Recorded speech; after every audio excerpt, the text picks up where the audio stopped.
High বন্ধুরা,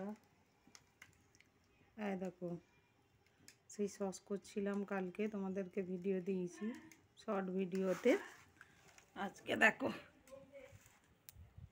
আজকে এক হাঁড়ি হয়েছে সসটা। মিক্সিতে বেটে ছেঁকেছি। ছেঁকে এই যে এবার উনুন জেলে দিয়েছি। এই যে উনুন জেলে এবার ফুটবে।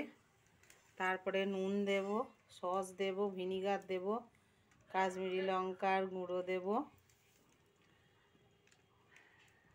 এই হচ্ছে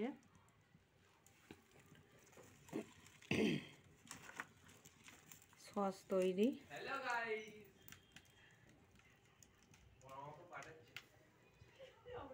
তুতান আর ওর বড় মা বিরক্ত করার জন্য আসছে।